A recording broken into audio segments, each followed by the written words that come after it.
Okay, yeah.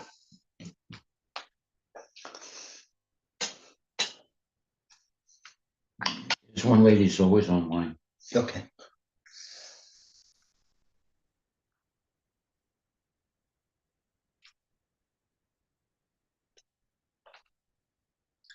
Okay, Maharaj, you're all set. What's the verse? 7:10. 11 Maharaj. 7:10? 7:11 Maharaj. 7:11. Okay, thank you very much.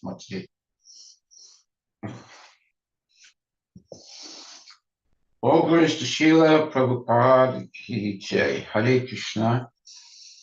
Hare Krishna. Krishna Krishna Hare Hare. Hare Rama Hare Rama. Rama Rama Hare Hare. Tonight we're hearing from chapter 7 of the Bhagavad Gita and text number 11. Balam Balavatam Shaham Kamaroga Vivarjitam Dharma Viruddha Bhutesu Kamasmi Bharatar Sabha. And this verse says in English, I am the strength of the strong, devoid of passion and desire. I am a sex life which is not contrary to religious principles.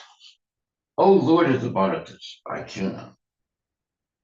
Purport by his divine grace, A.C. Bhaktivedanta Swami Prabhupada. Prabhupada writes, the strong man's strength should be applied to protect the weak, not for personal aggression. Similarly, sex life, according to religious principles or dharma, should be for the propagation of children, not otherwise. The responsibility of parents is then to make their offspring Krishna conscious. Well, every grihastha, husband and wife, should read this verse and be very serious about it, and especially the purport. And it says, the translation of the verse is, I am the strength of the strong, devoid of passion and desire. I am sex life, which is not contrary to religious principles. O Lord of the Bharatas, Arjuna. Now, if we take that one statement there, I am sex life, which is not contrary to religious principles. That means that when husband and wife control their senses and only engage in sex to have children and take full responsibility of raising the children to be Krishna conscious, then what is that? That is called Balam Balavatam Chaham Kama Raga Vivarjitam. What does that mean? I am the strength of the strong, devoid of passion and desire. I am sex life, which is not contrary to religious principles. O Lord of the Bharatas, Arjuna. So there is such a thing as having sex, but only for procreating children, and then taking the responsibility to raise those children in Krishna consciousness. That is the ideal, let's say, process for having not only good children, but also to have a good society of children that are loved and educated and protected by their parents, and parents who only engage in sex for procreation, and not anything else, then everyone will be happy, peaceful, and society will also be happy and peaceful because of the good behavior of everyone. Obviously, when someone cannot control their desires for sex, it creates a lot of problems. And there also can be, you know, women getting pregnant, they're not even married. So many things go wrong. But if we follow the rules and regulations of Krishna consciousness, especially where it says, Dharma virudo bhutesu kamosmi bharatarsava, which means Dharma aviruddha, not against religious principles, bhutesu, all beings, kama, sex life, asmi, I am, bharata, Rishabha, O Lord of the Bharatas. In other words, I am sex life, which is not contrary to religious principles. O Lord of the Bharatas, Arjuna. And Prabhupada's purport is very, very to the point, very much to the point. The strong man's strength should be applied to protect the weak, not for personal aggression. Similarly, sex life, according to religious principles, in other words, Dharma, should be for the propagation of children, not otherwise. The responsibility of parents is then to make their offspring Krishna conscious. Now, if people follow this, a lot of problems in society would go away. However, if they can't control themselves and they're addicted to having sex, and even though they use different types of ways of avoiding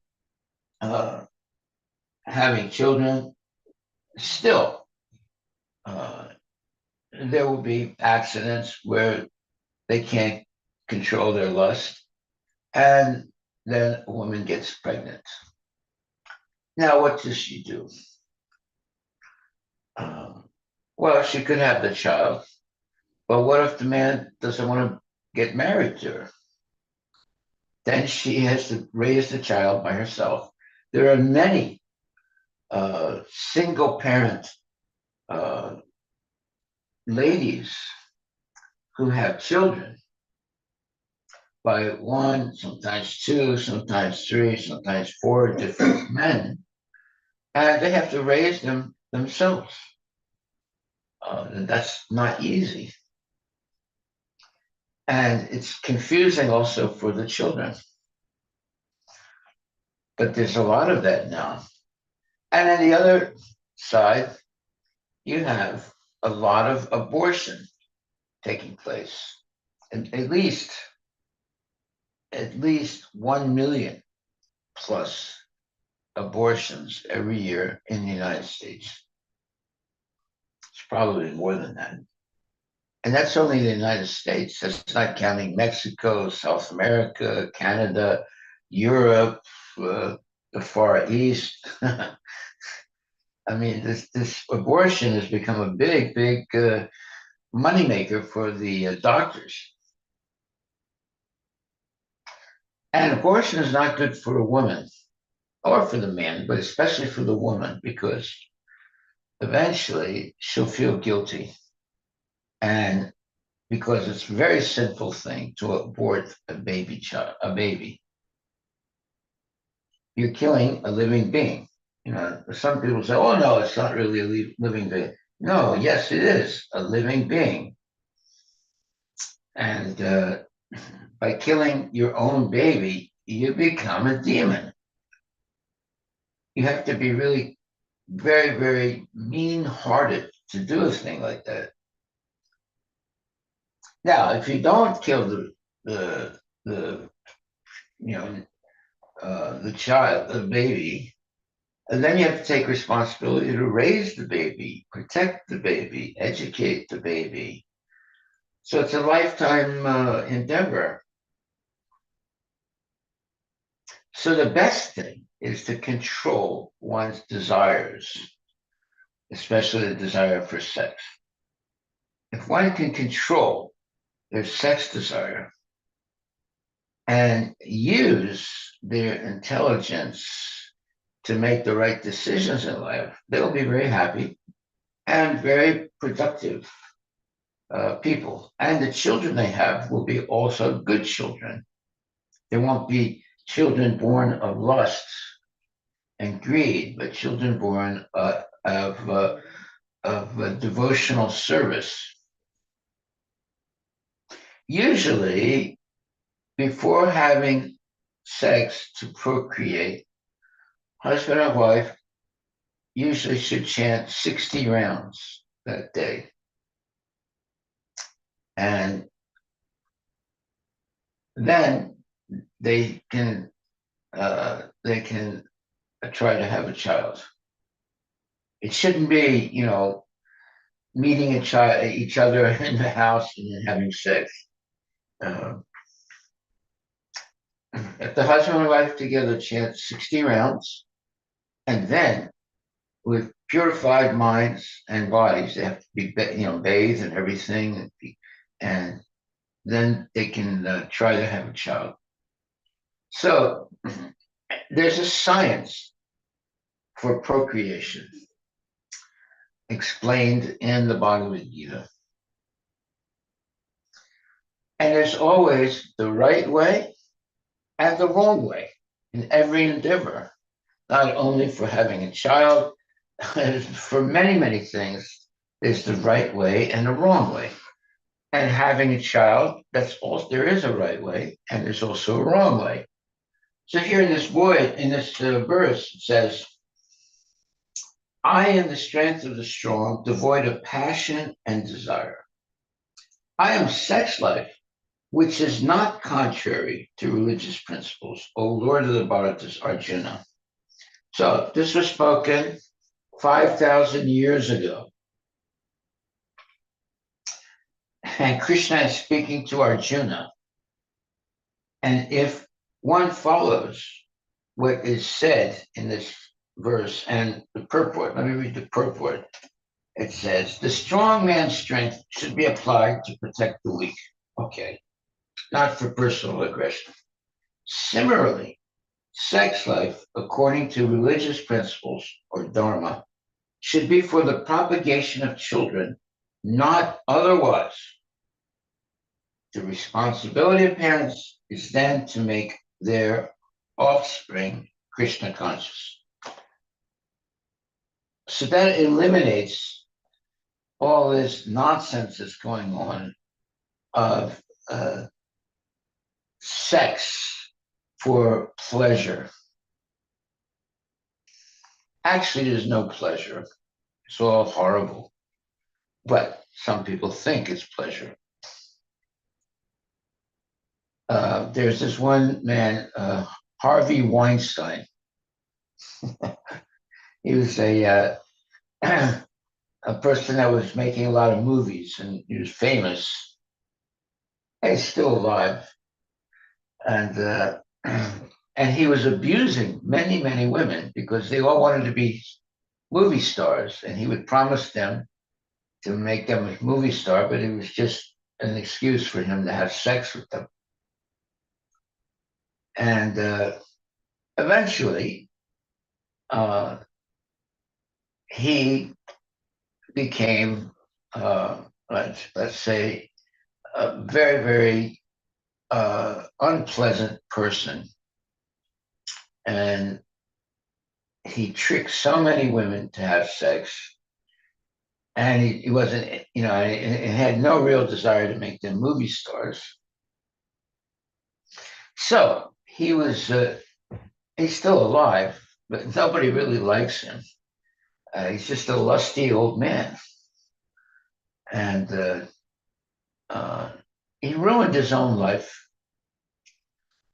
Even though he's very wealthy, but you don't hear about him anymore because people don't like him.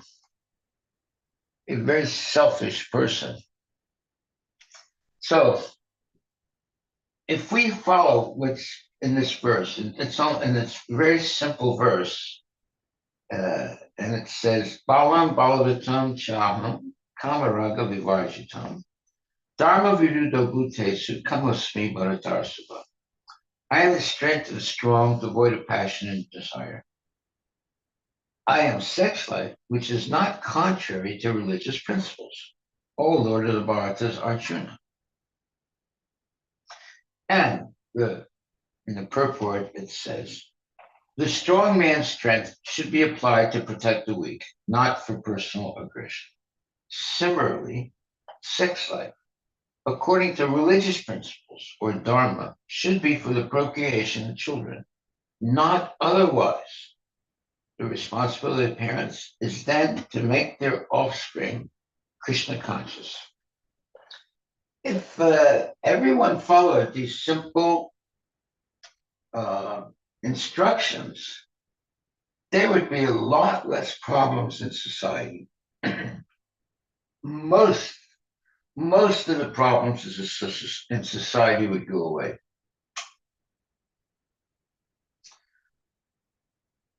Most of murders and divorces and violence and all these things would go away if they would simply follow this verse, chapter 7, text 11. And because today there are many people engaged in having illicit sex. Many people. A lot of teenagers, old men. It's really horrible. And it's not doing anything good for anyone.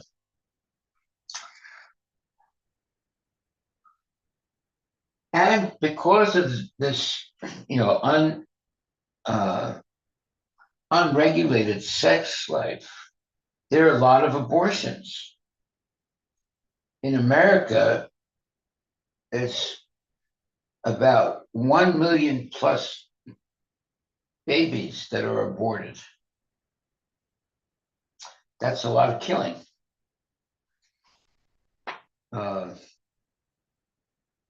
In in the Korean War, after like 5-6 years of the Korean War, about 55,000 American soldiers were killed.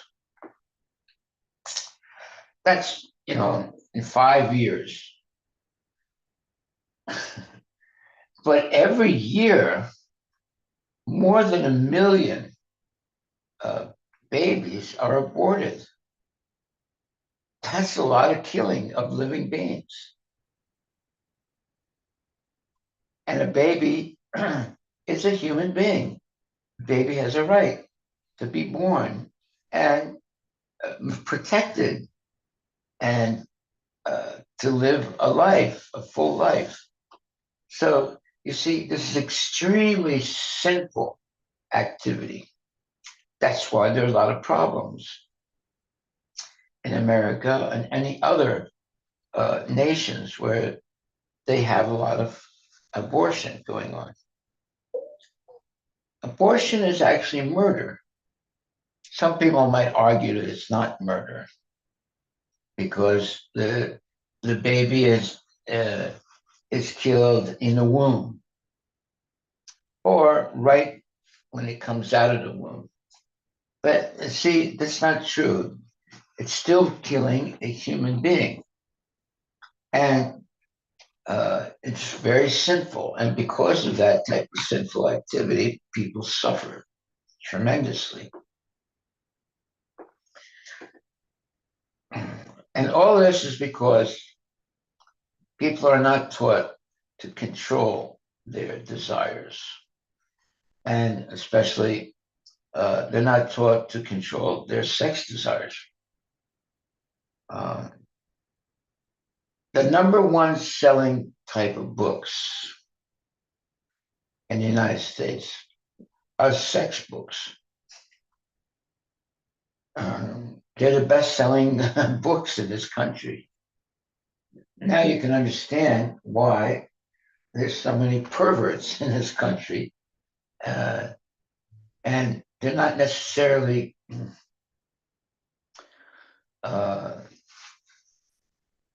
they're like men that are highly educated.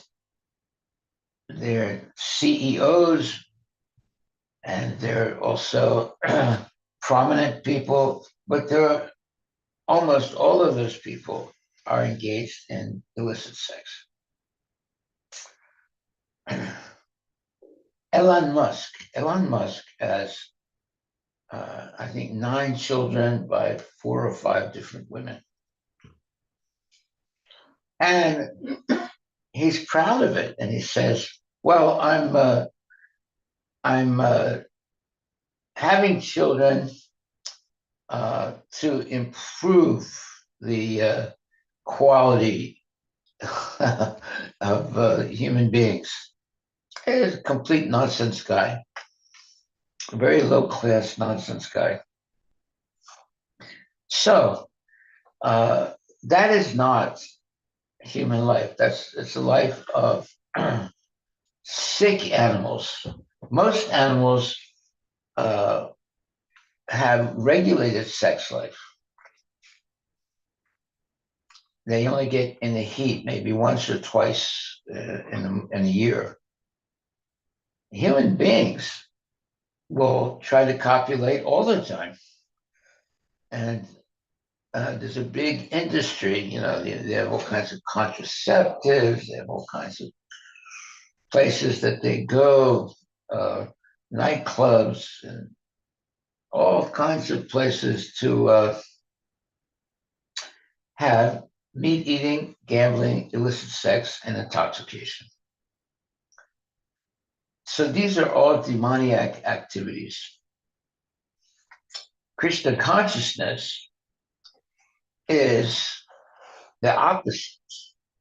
By the mercy of Srila Prabhupada and the Vaishnava Acharyas, we have strict rules about controlling sex. It should only be done for procreating children. And there should not be any promiscuity, because that destroys the purity of the society when there's promiscuous people. Okay, so here it says, I am the strength of the strong, devoid of passion and desire. I am sex life, which is not contrary to religious principles. All Lord of the Bharatas, Arjuna.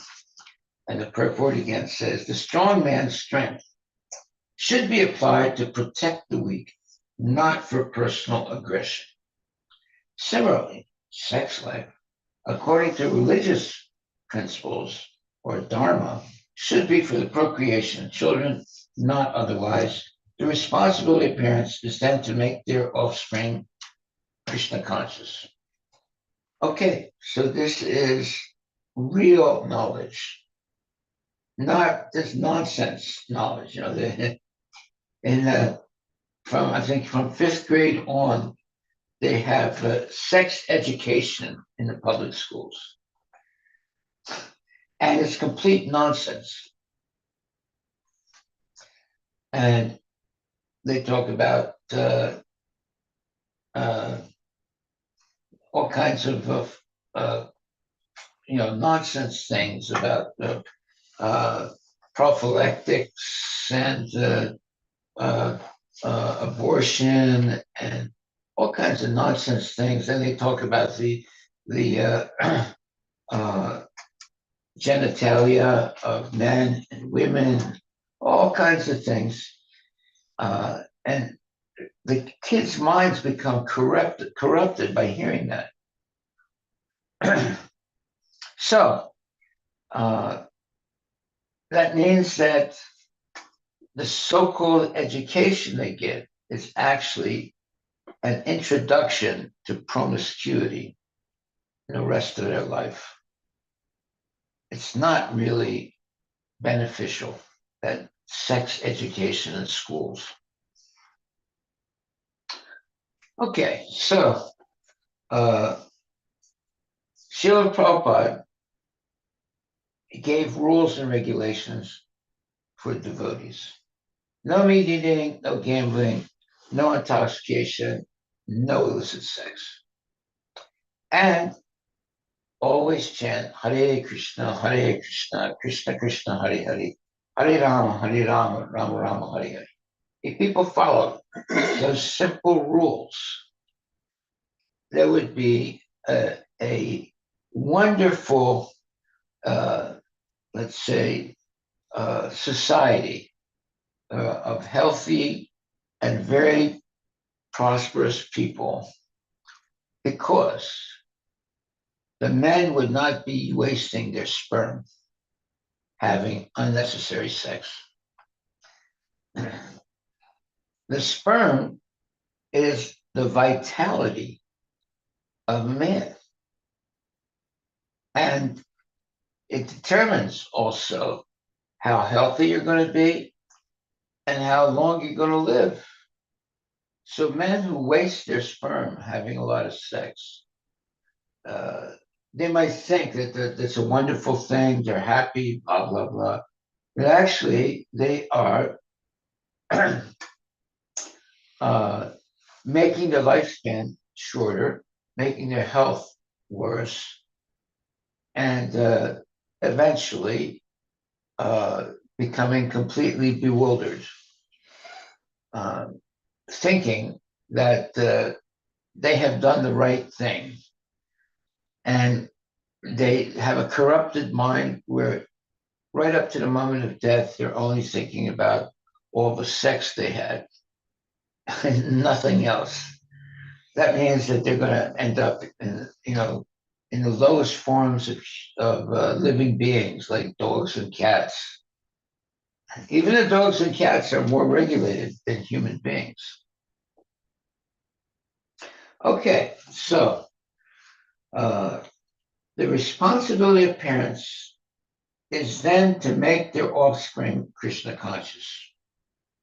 So the parents should understand that if you're going to have children, there's a process to how to do it so that you get good children. If you don't follow that process and you just have sex with the consciousness of lust, that's going to affect the quality of the child that's going to be put into the womb of the mother. Where does a child come from? It's not from the sperm of the husband. It's Krishna that puts the child in the womb of the mother, or into the sperm of the husband. So the point is that everything depends on the consciousness of people.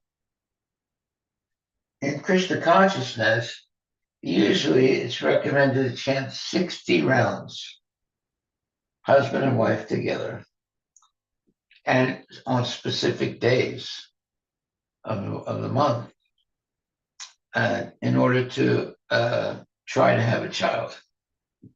And then there's no more sex. Then you have to raise the child. This type of society of Krishna consciousness, if it's properly followed, it's not only waking up early, chanting Hare Krishna, bathing regularly, and it's also about how to also have good children, and that requires let's say, control and understanding that illicit sex is very, let's say, it's very detrimental for the health, mental health, and physical health of the human being, and it is sinful. So if one can control the senses and the mind and follow the rules and regulations of Krishna consciousness, you will have very good children that are being born who will be spiritually inclined and not a nuisance in society. And they'll be well educated and they'll be happy. And society will be much, much better than what it is now. Now there's so much pornography and so many books and movies all about sex, all based on sex, and it corrupts people's minds. Before pornography, in the United States, pornography was outlawed. It was only in the 1960s that pornography became legal.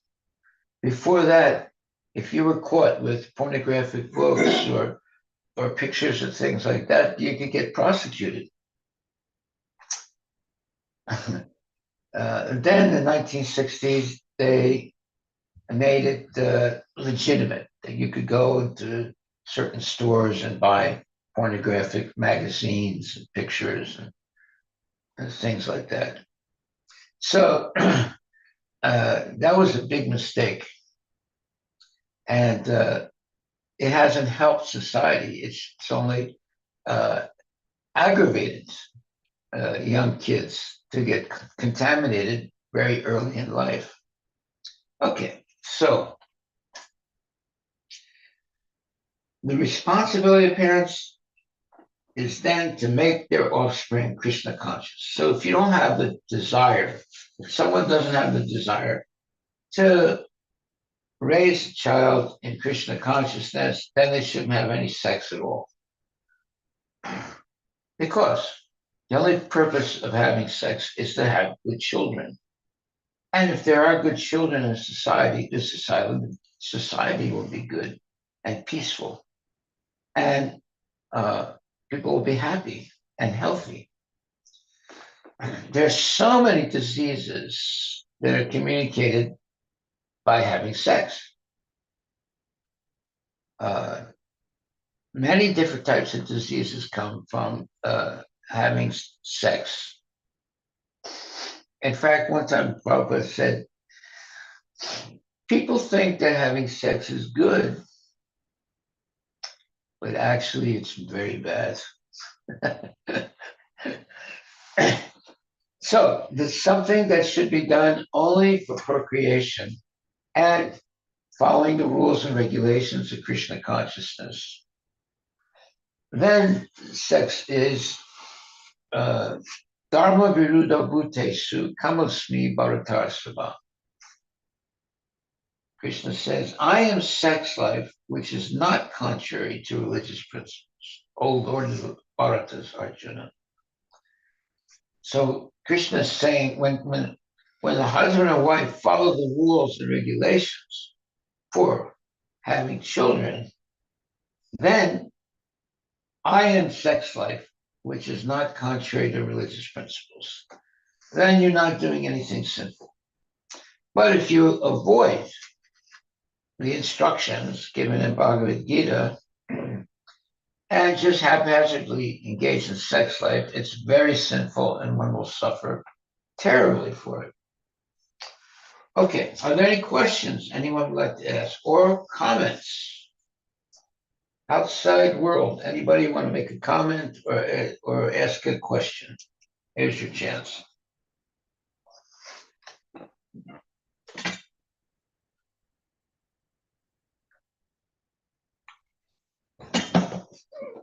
Anybody?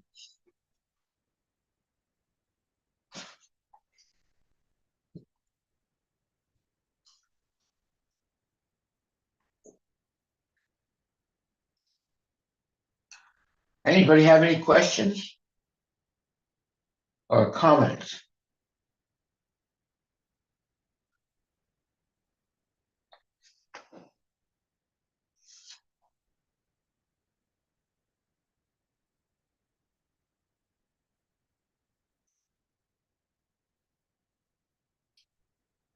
Nobody?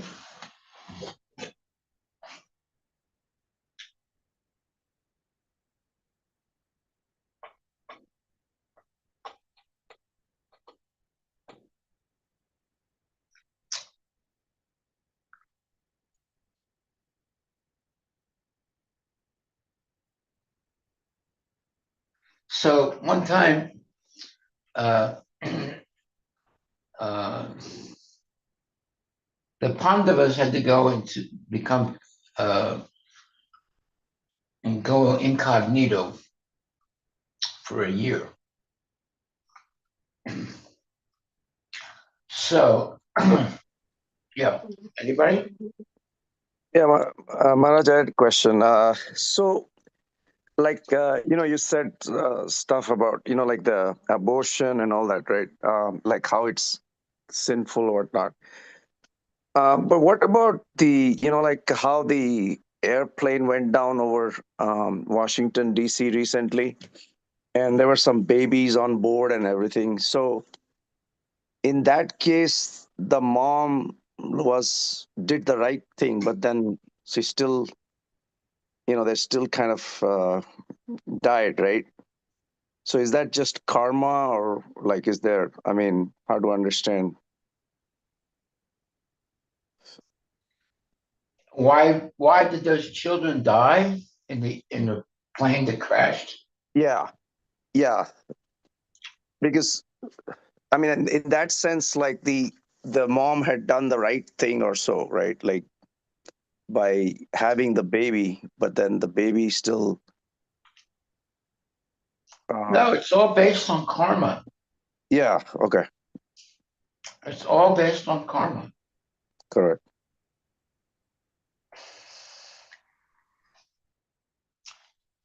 Yeah, because I think they also lost some like teenagers who were like ice skating Olympic um, Yeah. people, like 16, 17-year olds. So yeah. Okay. Well, look, birds usually never fall out of the sky, but airplanes can fall out of the sky. Right. So whenever you get into an airplane,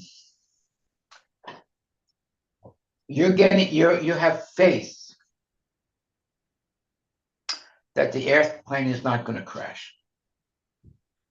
If you go to buy a ticket to get on an airplane, and the ticket seller says, "Don't go on this flight. The plane is going to crash." Would you buy the ticket? No. What? No. Yeah. Obviously not. Yeah. Exactly. So birds never fall down to the sky unless they're shot, but normally birds will never fall out of the sky. But airplanes can, and uh, they can have a lot of problems. Sometimes, and even though whenever a plane takes off and lands, it's problematic. Those are two times where the plane can easily have an accident: when it's taking off and when it's landing. So you have faith that nothing is going to happen, but every year there are a certain number of incidents where the planes crash, and is it every year there's no plane crashes? No. Every year there are many plane crashes, and people die, but still people take airplanes. Sometimes they say, well, there's fewer accidents of airplanes than car accidents. Well, that might be true, but still, uh, you have uh, a lot of planes that are having problems for different reasons, and they're crashing. Maybe everybody doesn't die all the time, but there are problems with the airlines in the world. So what should we do? Well, Prabhupada took a lot of airplanes, a lot of air flights. He went around the world 14 times to preach. And he was protected by Krishna, obviously. But you never know. I mean, when you're up in the airplane, there's so many things that can go wrong. Sometimes pilots might be drunk. Sometimes pilots might fight with each other.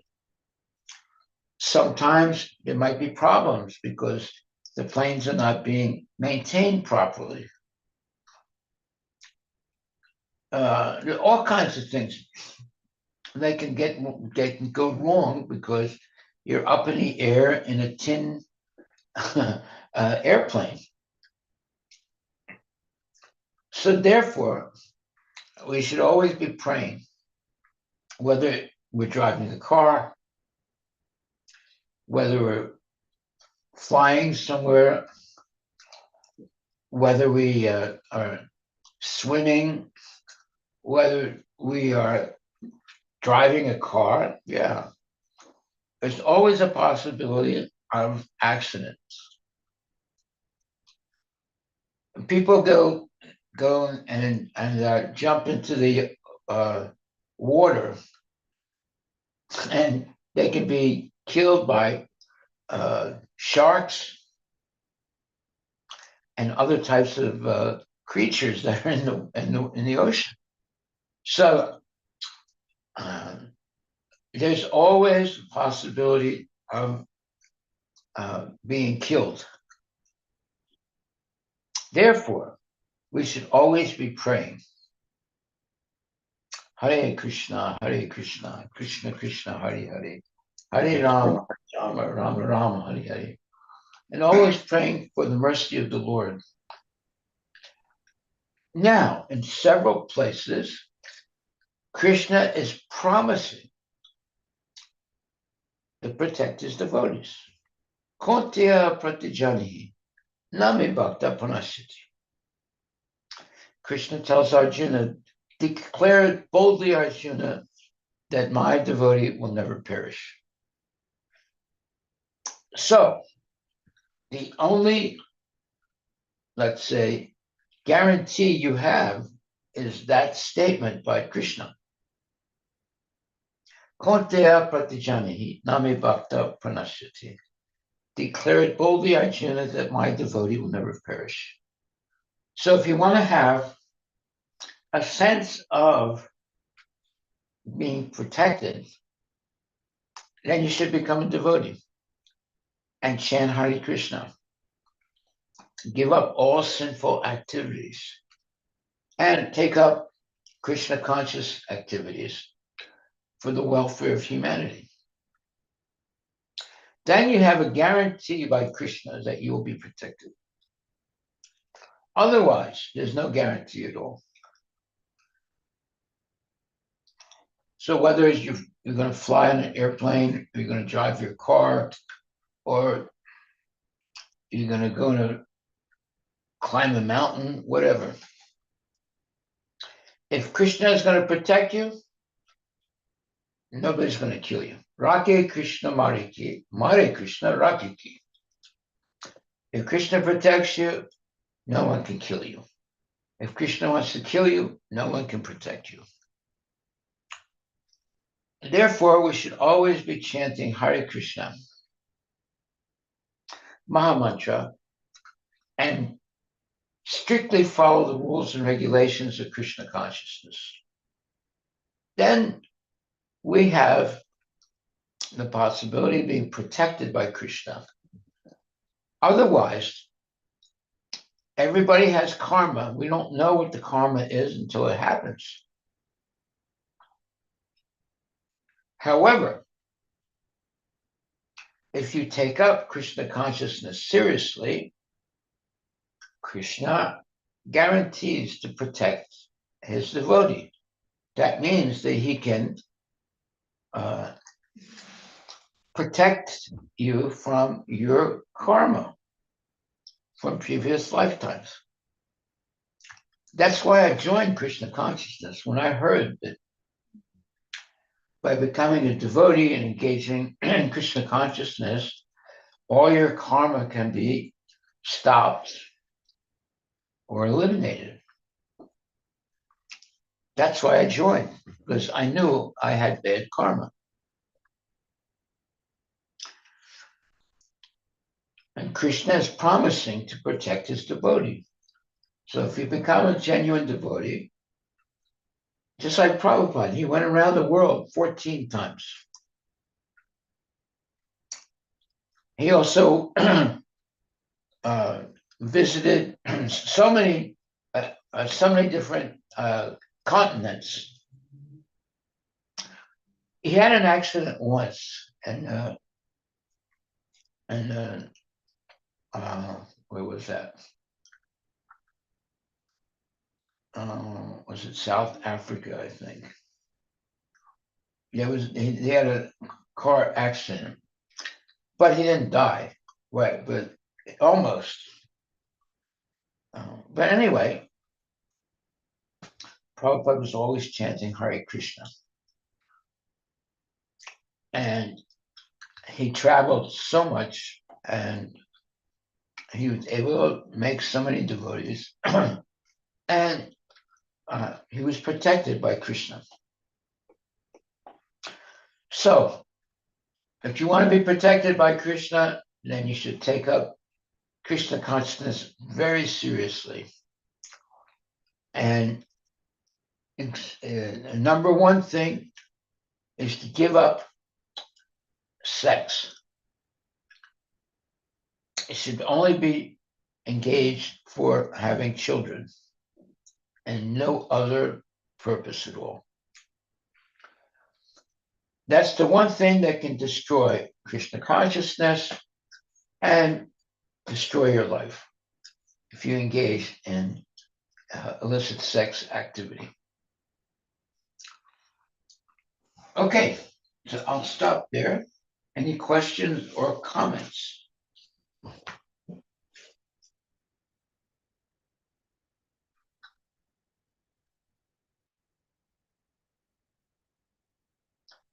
Any questions or comments?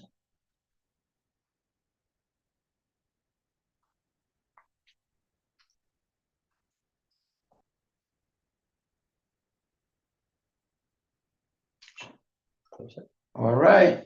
Thank you very much, my dear devotees. Please chant Hare Krishna and be happy.